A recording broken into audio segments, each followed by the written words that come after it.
Alors, est-ce que c'est bon? Oui, je suis en direct. Alors, petite improvisation du jour. J'avais envie de vous parler de la honte. Et alors, les travaux des voisins reprennent juste au moment où je lance le live. Donc, j'espère que ça va aller. C'est quand même compliqué le bruit qu'ils font. J'espère que ça va. Je sais absolument pas si vous entendez beaucoup le bruit des travaux ou pas. Pour moi, c'est l'enfer. Donc j'espère qu'ils vont vite s'arrêter. Voilà, mais c'est un live sur la honte. Donc normalement, je devrais ressentir de la honte à un moment pour être cohérent. Donc déjà, je suis désolée, même si je n'y suis pour rien, j'en suis désolée parce que ça a été très calme jusqu'à cet après-midi. Et en fait, on a des voisins qui sont en train de refaire tout leur appartement, mais nous n'avons absolument aucune information sur quand ont lieu les travaux.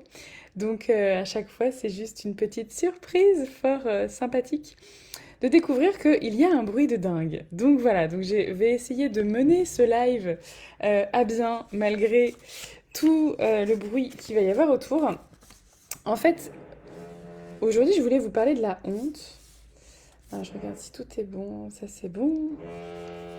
Je voulais parler de la honte parce que c'est un sujet qui revient beaucoup en ce moment pour moi. Et en fait, c'est quelque chose que je suis moi-même en train de traverser. Et comme je considère que tout ce que je traverse moi, tout ce que je vis moi, peut vous accompagner, vous aider et vous faire grandir aussi, et bien autant que je ne vive pas tout cela pour rien. Donc, voilà, aujourd'hui nous allons parler de la honte. En fait, c'est marrant parce que j'ai quand même un peu préparé ce live, contrairement à d'habitude. Et en fait, à la base, je voulais parler de la honte que nous, on peut ressentir en tant que personne, en tant que maman, en tant que femme, à différents niveaux. Et alors évidemment, même si je ne suis pas que coach parental, il se trouve que tout ce qu'on vit à l'heure actuelle est tellement imprégné de ce qu'on a vécu de notre passé que je ne peux pas ne pas parler de la honte chez les enfants. Et donc je vais vous parler un petit peu de ces deux pans-là, à la fois de qu'est-ce qui se passe quand on fait éprouver de la honte à nos enfants. Et bien, il y a vraiment quelque chose qui vient de l'extérieur et pas de l'intérieur. Et qu'est-ce qui se passe pour nous quand on a honte, quand on ressent de la honte, comment on peut traverser tout ça? Alors, je vais essayer de me concentrer avec les travaux. N'hésitez pas si vous passez en live à me faire un petit coucou, sinon je compte sur vous pour me mettre un petit message quand vous le verrez en replay. Qu'est-ce qui se passe quand on a honte? Déjà, il faut savoir que la honte, ça fait partie plus ou moins des émotions. En fait, la honte, il y a de l'émotion, il y a du sentiment. Donc, l'émotion, pour faire la différence, l'émotion, c'est quelque chose qui vient de notre corps, qui est très réactionnel. On le ressent là maintenant par rapport à ce qui se passe. Et après, une fois que c'est traversé, c'est fini. Alors que les sentiments, c'est quelque chose qui va plus s'inscrire dans la durée, donc c'est pas tout à fait pareil. En fait, ce qui se passe, c'est que dans notre société actuelle, on ressent de la honte à plein d'endroits. Et pas de façon très constructive.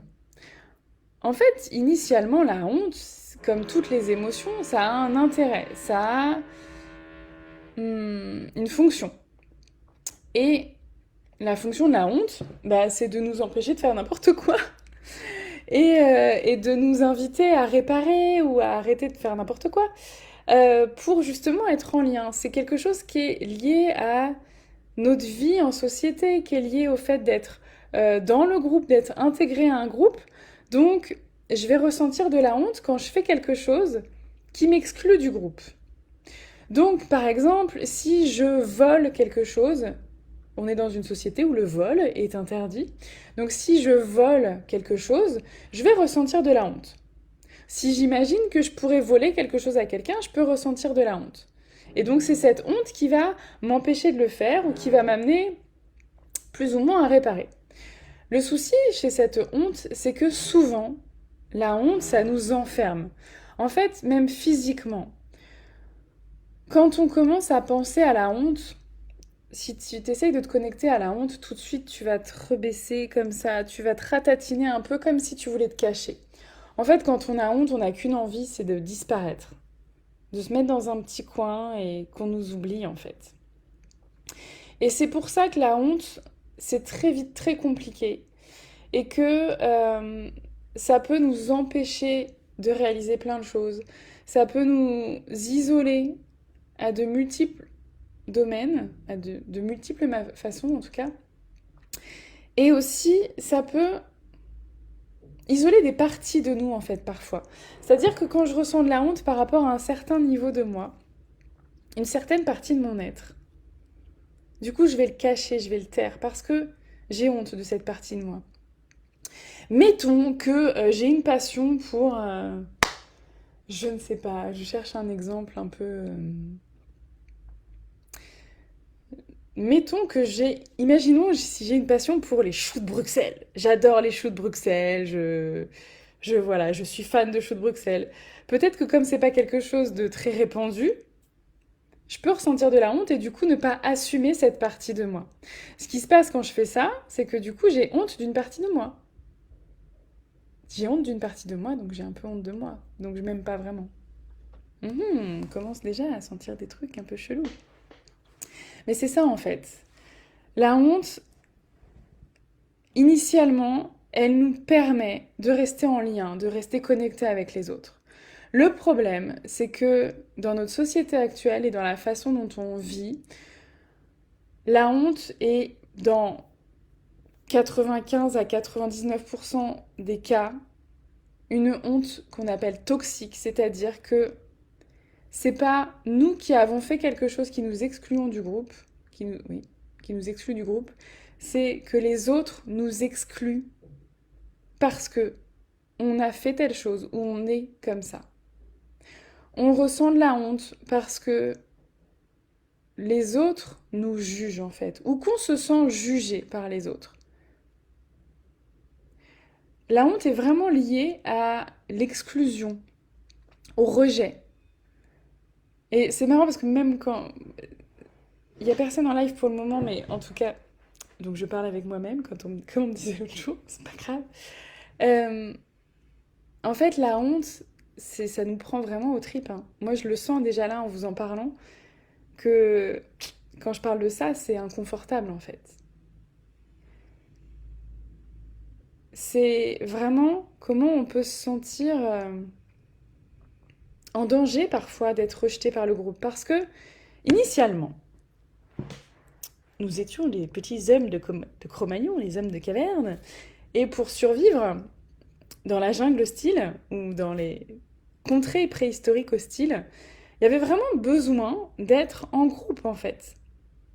C'est-à-dire que statistiquement, un groupe d'humains avait plus de chances de survivre qu'un humain tout seul, même adulte. Et donc, à chaque fois que on s'exclut du groupe ou qu'on se fait exclure du groupe, on ressent en fait instinctivement ce danger, cette mise en danger. Je suis exclue donc je suis en danger. En tout cas, je le vis comme tel. Le souci, c'est que si à la base c'était intéressant et ça nous permettait de survivre, là, à l'heure actuelle, ça nous empêche surtout de nous réaliser pleinement et de faire beaucoup de choses. Ce qui se passe, c'est que dans l'éducation,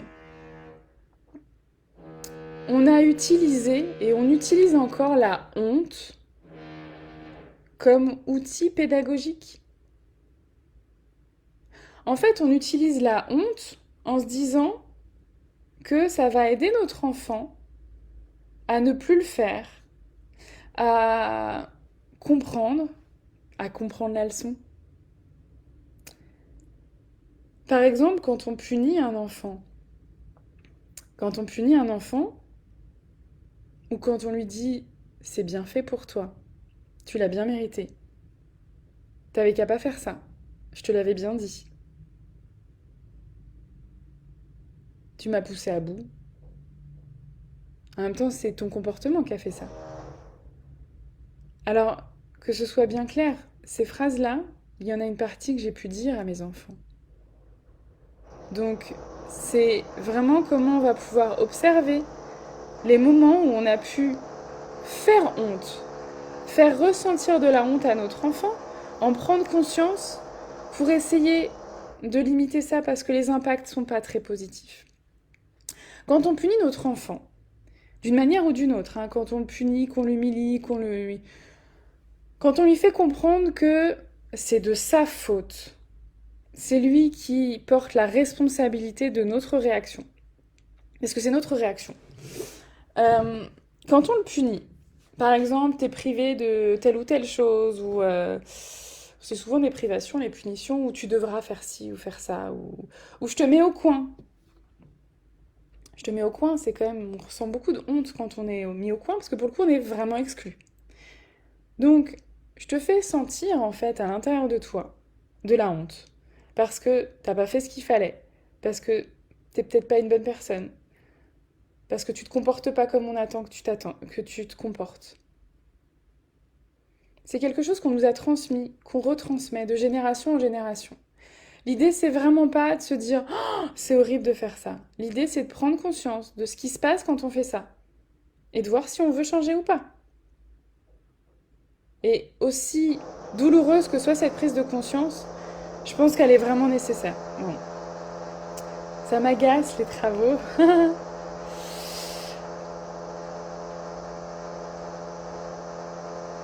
Je sais pas si vous l'entendez, ça perce les murs, c'est assez pénible. Quand j'étais petite, je rougissais facilement. Et donc, on me disait « Oh là là, regardez, elle est timide, elle rougit !» Bah, je ressentais de la honte. Donc, qu'est-ce qui se passait? Je me faisais encore plus petite. Je rougissais encore plus. Et donc, j'étais encore plus moquée, étiquetée. J'étais encore plus cataloguée comme timide. Bon, je sais pas, ils refont la cuisine, j'en sais rien. Compliqué de faire ce live avec les travaux. C'est dommage qu'il y ait personne en live, ça m'aurait donné un petit peu de baume au cœur, ça m'aurait soutenu un petit peu. Mais donc, quand j'étais petite et qu'on me disait « t'es timide », ça me rendait encore plus timide. De par l'étiquette dans laquelle ça m'enfermait, mais de par aussi cette sensation de honte que je ressentais. Et encore une fois, en sentant cette honte, je me refermais encore plus. Donc j'étais encore moins à même d'aller à la rencontre des autres. Pour en revenir aux punitions, quand on ressent de la honte parce qu'on est puni, on ressent de la honte, on ressent de la colère, on ressent de l'injustice. Et en fait, ces sensations, ces émotions, ça ne nous donne pas la capacité, la possibilité de comprendre, d'analyser et d'avancer. Ça nous prive de la capacité à trouver en fait là où on aurait pu faire autrement, là où on est capable ou pas de faire autrement. Parce qu'aussi, il y a plein de fois où on demande à nos enfants de faire des choses qu'ils ne sont pas capables de faire. Et on leur fait honte, alors qu'ils y sont pour rien et que c'est souvent des choses qu'ils ne peuvent pas maîtriser.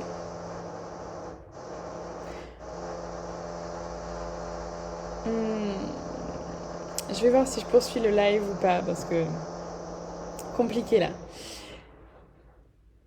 Et en même temps, j'ai envie d'aller jusqu'au bout parce que c'est un sujet qui est important pour moi et que je sais que j'aurai pas forcément l'occasion les autres jours, mais j'avoue que ça m'agace fortement d'avoir les travaux. En fait, ce qui se passe, c'est que donc cette honte, soit ça va être les autres qui nous la font vivre, quand on veut absolument que les enfants comprennent qu'ils ont fait quelque chose de mal, c'est comme si on essayait de faire en sorte qu'ils ressentent cette honte. Et encore une fois, tant que ça vient des autres, ça nous prive en fait de cette motivation intrinsèque d'avoir envie d'être une bonne personne. Quand on est dans un système de punition ou de récompense, parce que c'est pareil, c'est comment je fais en fonction du regard des autres et pas en fonction de moi. Comment je fais pour ne pas blesser l'autre ou pour faire plaisir à l'autre, mais pas parce que je pense à l'intérieur de moi que c'est important.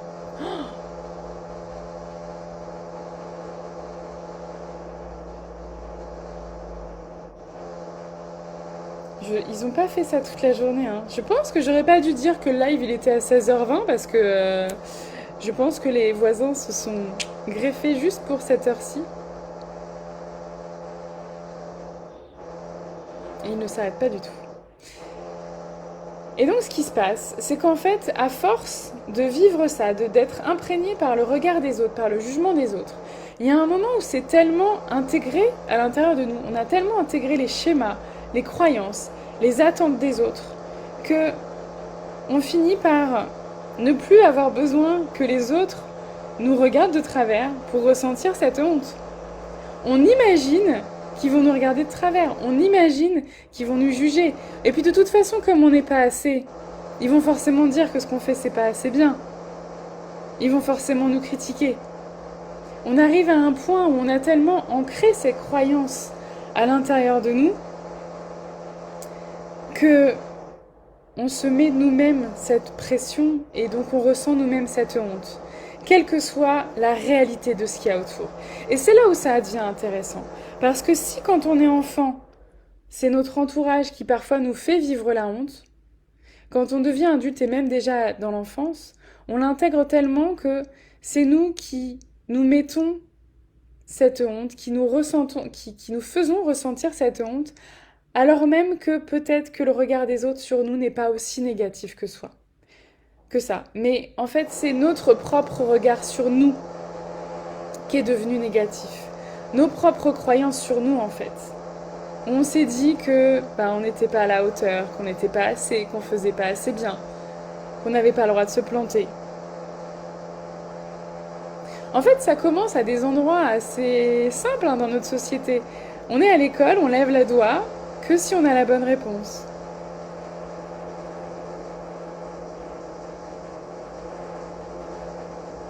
Je vis un moment douloureux.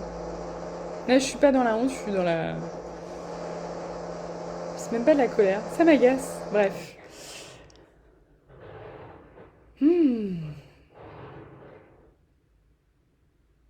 Quand on est enfant, en fait, quand on est à l'école, on lève le doigt que si on a la bonne réponse et quand on se trompe, on nous fait ressentir de la honte. On nous dit non mais n'importe quoi. Alors qu'en vrai, euh, on peut pas apprendre sans se planter.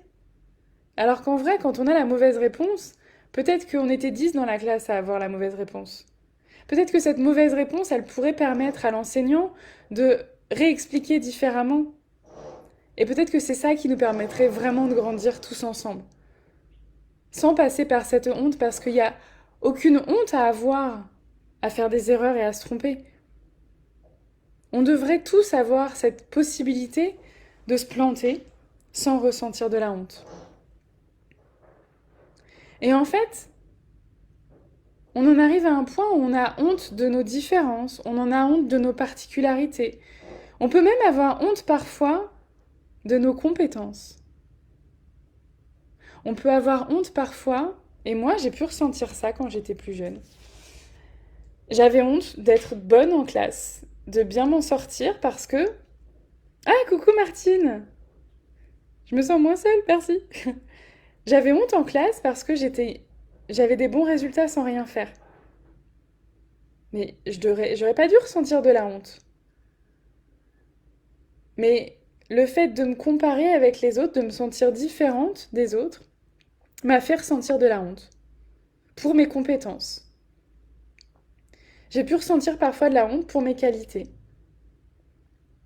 Évidemment aussi pour mes défauts, si tant est que ce soit des défauts, parce que qu'est-ce qui est une qualité, qu'est-ce qui est un défaut, si ce n'est juste les deux côtés d'une même médaille parfois. Donc il y a de multiples endroits dans notre vie où on va ressentir de la honte. Et on va se sentir fautif alors que parfois on n'a rien fait. On se sent fautif par rapport à qui on est, plus que par rapport à ce qu'on fait. Et on va se sentir exclu. J'essaye d'attendre que ça se calme les travaux, mais je crois que ça se calmera jamais. Souvent, en fait, on peut ressentir... Là, je pourrais ressentir de la honte. Je pourrais ressentir de la honte parce que je suis mal à l'aise, parce que y a les travaux, que du coup, j'ai du mal à garder le fil et puis que ça m'agace. et que c'est pas ce que j'avais anticipé. Et alors qu'en fait, ça n'a rien à voir avec moi. C'est pas ma faute en fait. J'y suis pour rien. Quand on tombe, on ressent de la honte. Alors que on n'a rien fait de mal, on est juste tombé. La plupart du temps, on ressent de la honte alors qu'on n'a rien fait pour se faire exclure du groupe. On n'a rien fait qui devrait nous mettre dans la honte. Et même, parfois, on va prendre la honte à la place de la colère qu'on pourrait ressentir par rapport à d'autres personnes. On va, comme les victimes, comme les personnes qui se font agresser, qui vont se sentir honteuses de cette fait agressée, alors que c'est l'agresseur qui devrait avoir honte de ce qu'il a fait. Quand il y a quelqu'un qui se moque de nous, on a honte. Alors que c'est l'autre qui devrait avoir honte de nous faire du mal. Quand on tombe et que les autres se moquent, on ressent de la honte. Alors que c'est les autres qui pourraient ressentir de la honte de se moquer de quelqu'un qui est tombé. Et en fait, ce qui se passe, c'est que parfois, on n'a tellement pas accès à la colère, qui serait pour le coup l'émotion la plus appropriée. Il y a quelqu'un qui se moque de moi, qui atteint à mes limites, à mon intégrité. La colère, elle va me permettre de reprendre ma puissance, de me réintégrer, de remettre mes limites. Mais j'ai tellement pas accès à cette colère. J'ai tellement peur de perdre l'amour des autres, de me faire exclure, que je ressens de la honte. Et en même temps, cette honte me permet pas de réintégrer le groupe. Elle m'isole juste encore plus en fait. Et c'est là que ça peut être difficile parce que pour sortir de cette honte, déjà, la première chose, ça va être de la repérer, de la voir, de la regarder en face. Sauf que la honte, c'est une émotion qu'on a envie de cacher. C'est une émotion qu'on a envie de mettre dans un coin très très très très bien caché et surtout jamais aller la regarder nous-mêmes, jamais la montrer aux autres. Même et surtout quand c'est pas vraiment notre honte qu'on porte. Même quand on porte la honte de quelqu'un d'autre, même quand on ressent de la honte alors que on a été victime, même quand on ressent de la honte alors qu'on pourrait en ressortir avec de la colère en affirmant nos limites. Et surtout dans ces moments-là, on se plombe encore plus, on s'enferme encore plus dans cette honte en disant que c'est nous qui avons mal fait, c'est nous qui sommes fautifs, c'est nous qui n'avons pas réagi, c'est nous qui n'avons pas fait ce qu'il fallait, dit ce qu'il fallait, affirmé ce qu'il fallait affirmer. Et donc on s'enferme dans cette honte. Et puis des fois, on l'a tellement coincée, tellement bloquée à l'intérieur de nous qu'on la sent même plus. Et moi là ce matin justement, ce qui m'a donné envie de se faire ce live avec vous, c'est que ce matin justement, j'ai reconnecté à la honte. À la honte que je pouvais ressentir à la fois en réussissant dans mon activité professionnelle, alors que j'ai fait des choix qui n'étaient pas ceux qu'on m'avait autorisés, qui n'étaient pas ceux qu'on m'avait promis, montrés. J'ai fait des choix qui étaient peut-être déloyaux par rapport à ma famille, par rapport à mes collègues, par rapport à plein de gens, parce que j'ai choisi de faire une activité différemment. Déjà, j'ai choisi de quitter le monde hospitalier, j'ai choisi de quitter l'activité de sage-femme. Ensuite, j'ai choisi de me former d'une manière différente. J'ai choisi d'exercer d'une manière différente. Et donc, comment je peux me sentir légitime là-dedans? Donc, je peux ressentir de la honte. Je ressens de la honte parfois. De la honte à la fois quand je réussis et de la honte à la fois quand je réussis pas. Et c'est ça qui peut être extrêmement compliqué et qui peut nous enfermer complètement. C'est que, quoi qu'il arrive, quoi qu'on fasse, on a tort. Quelle que soit la décision que je prenne pour moi, si ça marche, si je suis trop heureuse, si je réussis trop, je ressentirai de la honte parce que c'est injuste par rapport à ceux qui galèrent. Et si j'y arrive pas, si j'échoue, je ressentirai de la honte parce que j'aurais peut-être pas dû prendre ces décisions, j'aurais peut-être pas dû faire ça. Et ça se retrouve dans de multiples domaines dans nos vies. Quand on est maman, on est tout le temps en train de prendre des décisions pour nous et pour nos enfants. Même quand on a l'impression de ne pas choisir, on choisit. Et c'est justement là où on a l'impression de ne pas choisir qu'on perd beaucoup notre puissance et qu'on a encore plus honte. Et donc on peut se ressentir de la honte par rapport à ce qu'on fait et aussi par rapport à ce qu'on ne fait pas. Donc la première chose, ça va être vraiment de repérer, d'aller regarder en face cette honte. Ok, je ressens de la honte. Est-ce que cette honte, c'est vraiment la mienne? Est-ce que c'est moi qui devrais ressentir de la honte? J'en discutais ce matin avec ma thérapeute. Et en fait, pour vous partager une anecdote très concrète, euh, quand j'avais une vingtaine d'années, mon papa, il était plus très bien dans sa tête. Et il a commencé à avoir de gros soucis d'argent. Il, il a pas fait appel. Il a été démarché par plein de charlatans qui lui disaient envoyez-moi des sous et puis on vous enverra plein de bonnes énergies et vous serez très heureux et tout ira bien. Il a eu des gris-gris, des colliers magiques, des bracelets magiques. Énormément, jusqu'à en arriver à avoir des grosses difficultés financières alors qu'il avait un très bon salaire. Et du coup, il a appelé son père. Alors, pour que mon père appelle son père à la rescousse, c'est que vraiment ça allait pas. Et donc, il a demandé à son père de lui prêter de l'argent. Et à ce moment-là, mon oncle. Alors attention, faut suivre, hein. Mon père a demandé à son père, donc à mon grand-père, de lui prêter de l'argent. Et à ce moment-là, mon oncle m'a appelé pour m'engueuler.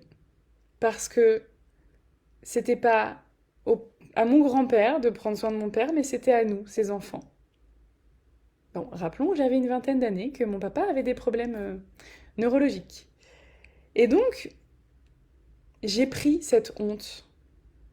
Je me suis sentie fautive. Je me suis sentie responsable.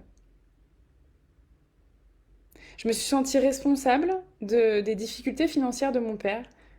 Je me suis sentie responsable du fait que mon père avait sollicité son propre père, alors que son propre père n'était pas en mesure de l'aider, et que ça aurait été à moi, sa fille, à 20 ans, de prendre tout ça en charge. Et cette honte, je l'ai portée longtemps. Et je la porte encore un peu aujourd'hui. Et ça impacte sur ma vie. Et alors là, j'avoue, pour retrouver ce niveau-là, il a fallu vraiment détricoter la pelote de laine, hein. Mais tout ça pour dire que cette honte que je porte, que j'ai portée, dont je me débarrasse actuellement, elle a pas sa place en fait. À aucun moment à 20 ans, j'étais responsable des difficultés de mon père. À aucun moment à 20 ans, j'aurais dû supporter tout ça et prendre toutes ces responsabilités-là. Donc peut-être que ceux qui devraient ou qui auraient dû avoir honte, c'est mon grand-père et mon oncle qui nous ont fermé la porte au nez, qui nous ont dit débrouillez-vous et qui n'ont pas aidé aussi leur propre famille. Parce qu'à 20 ans, on est encore un enfant. Donc la première étape, c'est vraiment d'aller tout détricoter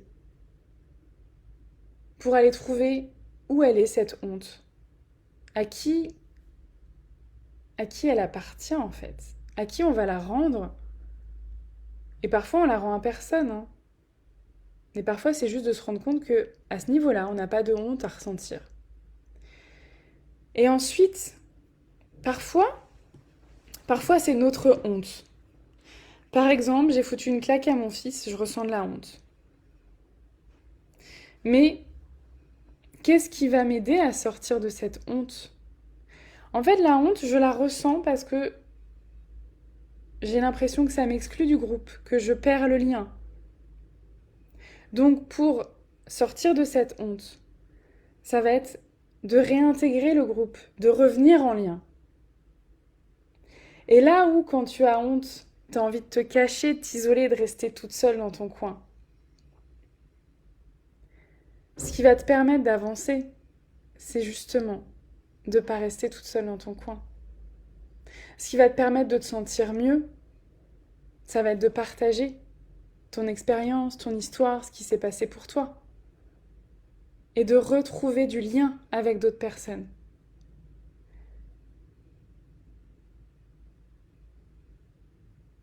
C'est aussi ce qui fait que quand on se retrouve dans des accompagnements avec d'autres personnes, quel que soit le domaine, le fait d'avoir des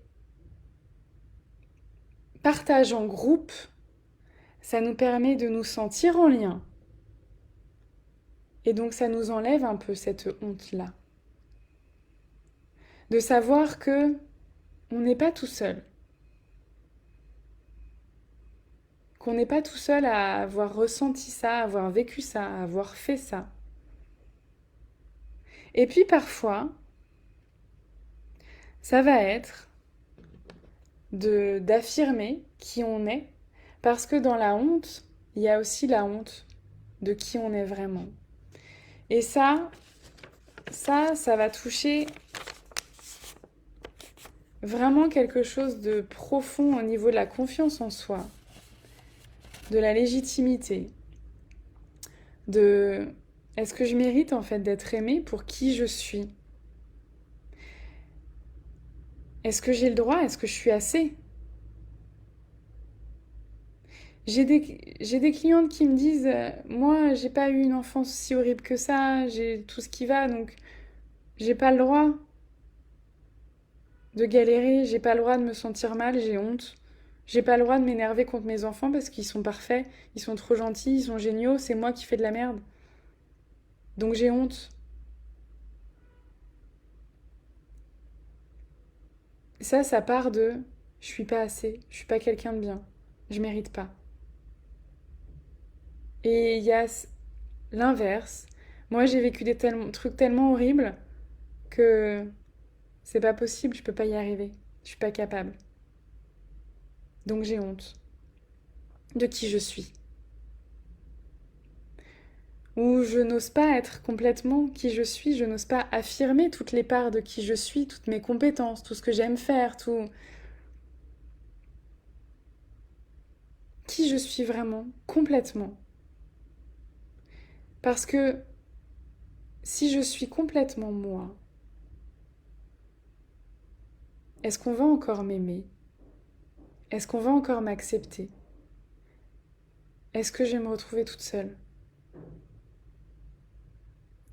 Ces derniers temps, j'ai fait plusieurs posts justement pour affirmer un peu plus qui j'étais, moi personnellement. Et c'était pas évident. Parce que y a encore des parts de moi que je n'assume pas forcément. Mon côté intuitif, mon côté... peut-être parfois mon côté trop plein d'amour. Mon côté imparfaite aussi, même si je le revendique, c'est parfois difficile pour moi. Parce qu'à chaque fois, en fait, que je sens ça, je ressens la peur de ne plus être aimée, la peur d'être exclue, la peur d'être rejetée. Alors, j'ai le choix. parce qu'on a toujours le choix. Est-ce que je décide d'y aller, vraiment, sur qui je suis, d'affirmer qui je suis complètement, pas à pas, parce que bon, en général c'est progressif, avec à la fois le risque que certains me rejettent, et en même temps, le risque aussi d'être aimé pour qui je suis vraiment. Parce que si j'accepte d'être qui je suis vraiment, et qu'on m'aime pour qui je suis vraiment, ça me renvoie aussi à tout ce que j'ai pas eu avant. Comme amour, comme considération, comme reconnaissance. Tout ce que on ne m'a pas donné et tout ce que je ne me suis pas donné.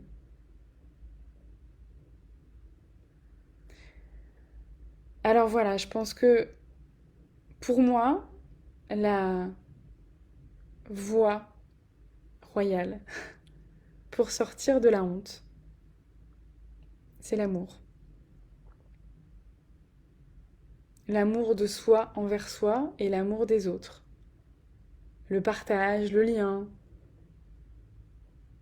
De retrouver vraiment des personnes avec qui on se sent en lien et qui nous aiment pour qui on est, nous, avec toute notre couleur, toutes nos couleurs, toute la palette qu'on peut proposer.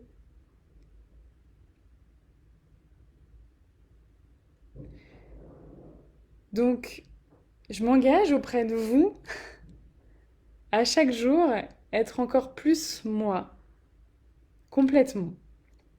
Même si parfois, j'ai du mal à définir qui est ce moi, comment est ce moi. Mais en tout cas, je m'engage à être chaque jour encore plus authentique avec vous, quel que soit ce que ça donnera. Peut-être que certains n'apprécieront pas, peut-être que d'autres aimeront encore plus. Et j'ai vraiment envie de vous dire que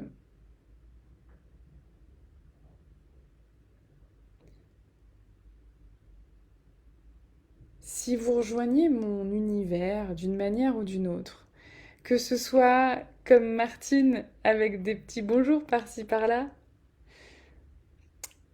qui a fait partie de mes accompagnements aussi, Martine, que ce soit certaines qui ne font que passer, d'autres qui s'engagent plus en profondeur, plus sur la durée, sachez que je vous accueillerai pleinement pour qui vous êtes, complètement. Parce que moi, ce qui m'intéresse, c'est vraiment ce qu'il y a derrière le masque. C'est vraiment d'aller savoir qui vous êtes, qui tu es. Qui tu es quand tu es capable de tout lâcher. Qui tu es quand tu te permets d'être. Et en fait, je le ressens vraiment au plus profond de mon cœur. C'est-à-dire que j'aime vraiment les personnes que j'accompagne. J'aime vraiment les personnes qui sont dans mon univers. Et pour moi, c'est vraiment important de créer cette relation-là, de créer ce lien. Voilà, chacun à sa hauteur, chacun à son niveau, chacun avec son engagement. Mais j'ai pas d'attente envers toi. Tu n'as rien à faire ou à être pour me faire plaisir ou pour que je t'accueille et que je t'intègre dans mon univers. Parce que je sais que si ce que je te dis, ça te touche, c'est que tu es au bon endroit et c'est tout ce qui compte. Voilà, je suis heureuse que les travaux se soient arrêtés. Merci Martine d'avoir été là. Ceux qui verront en replay, je vous invite vraiment à mettre un petit commentaire que je sache si ça vous a touché, intéressé ou pas. Le sujet de la honte, c'est vraiment un sujet vaste, intense et important. Et je pense que on ressent trop de honte qui nous empêche d'avancer et qui nous prive de l'opportunité de qui on est vraiment. Donc avec beaucoup, beaucoup, beaucoup d'amour, je vous invite à vous redresser et à vous rendre compte à quel point vous êtes tous, toutes, chacune, chacun, des êtres extraordinaires et que vous méritez tous d'avoir une vie magnifique, d'être heureux, heureuse. Et vous avez tout ce qu'il faut. Ouais, sujet qui touche presque tout le monde. Tout le monde, je dirais même. Je vous embrasse et je vous dis à très bientôt pour un prochain live. Ciao.